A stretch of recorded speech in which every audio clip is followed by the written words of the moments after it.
Titut Edi Purwanto. Saya itu bekerja di salah satu perusahaan negara BUMN di perkebunan PTPN Nusantara 9, pangkat saya Sinder Kebun. Ya. Jadi saya sekarang sudah pensiun. Kegiatan sehari-hari saya sekarang setelah pensiun dari bekerja, saya menjadi petani, menikmati hidup dengan sangat amat sederhana. Dan kesederhanaan adalah sebuah nilai kebahagiaan hidup bagi saya. Hidup untuk hidup, bukan untuk mati yang sia-sia.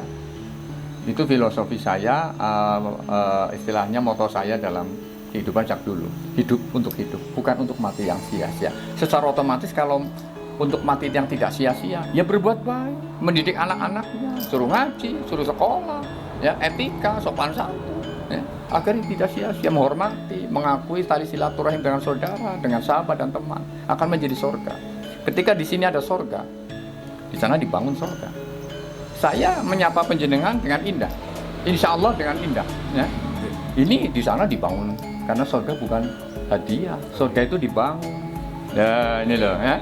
Ini yang kadang-kadang orang tidak sampai, memangnya surga hadiah Tuhan? Tidak, surga itu dibuat oleh kita.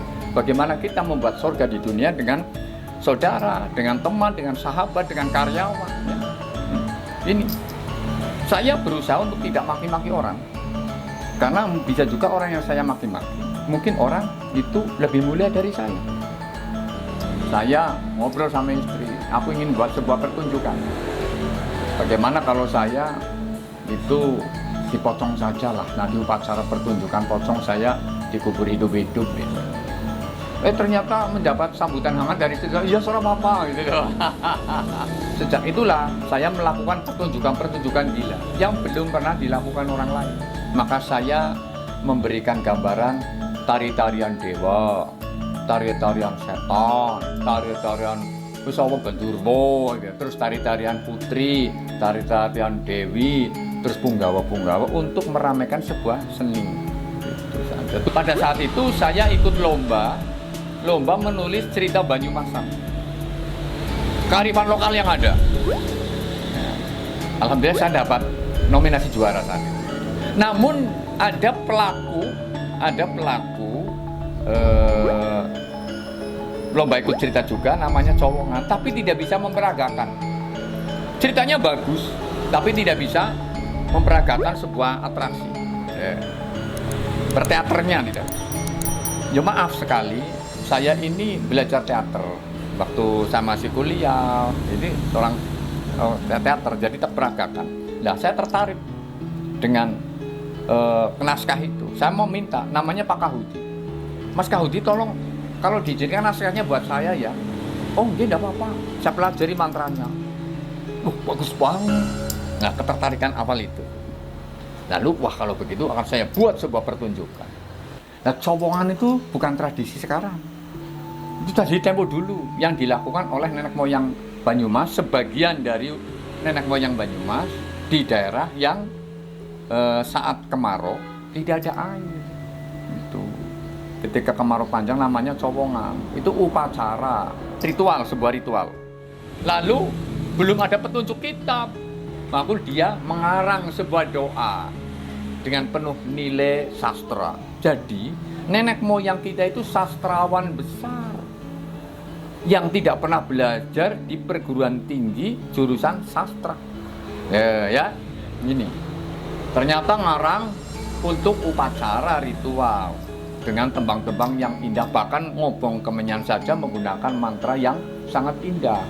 Sangkama dupa, sangkama dadi, ismu kuning apa rupane, sangkaleno jati arani menyang, sang subyar kuning urupin menyang, sang karono putih latuni menyang, sang harenges hireng arengi menyang, sang lenggang jati lakuni menyang, soan bekti ganda arum dan dadadadada. Boneka itu kan dibuat dari tempurung kelapa utawa dalam Banyumas katakan bathok. Bathok itu kan buah kelapa, itu kan buah yang sangat banyak mengandung air. Ketika turun hujan itu wit kelapa sudah munting, berarti ke bathoknya sudah tidak ada air. Maka disunduk itu kan bathoknya pakai bilah, terus digambari perempuan, wajah perempuan menggambarkan seorang wajah bidadari. Yang ini disuntuk, sampaikan pada dewa. Dewa, buah kelapa ini sudah saya beri tanda wajah perempuan, seorang bidadari untuk turun agar melihat ini buah kelapa saya sudah tidak ada airnya. Ada komunikasi antar sesama makhluk, komunikasi manusia dengan makhluk sama, manusia dengan alam, dan manusia dengan Tuhan. Wah, ini tertarik. Maka saya angkat, niatnya saya angkat sebagai seni pertunjukan, bukan seni ritual. Karena saya ini kan orang Islam, jadi saya tidak mengenal ritual itu, tidak melakukan ritual itu. Saya kenali ajarannya, cara-caranya, tapi saya tidak melakukan itu. Kalau saya kemarau panjang, ya bukan cowongan yang saya angkat untuk ritual, tapi itu pertunjukan yang saya angkat untuk tidak punah. Kalau ritual kan sulit ditonton, nah kalau pertunjukan bisa ditonton. Jadi apa yang saya lakukan itu adalah seni pertunjukan cowongan untuk ikut melestarikan biar sastranya dikenal dan pernah dilakukan di daerah Banyumas. Terserah, begitu saya tadi sampaikan. Song saya nyekel apa saja dianggap lagi cowongan. Saya dolanan lagi ebek-ebekan, tari-tarian ebek jadi lagi cowongan. Padahal dulu cowongannya nggak pakai ebek. Yeah. Saya lagi tari apa saja, lagi cowongan. Saya lagi melukis, jadi waktu itu lagi cowongan dengan melukis. Terserah. Ya karena sudah mereknya cowongan. Saya tidak masalah, berarti saya berhasil. Kekurangan atau kemiskinan, saya akhirnya menemukan sebuah nilai kebahagiaan.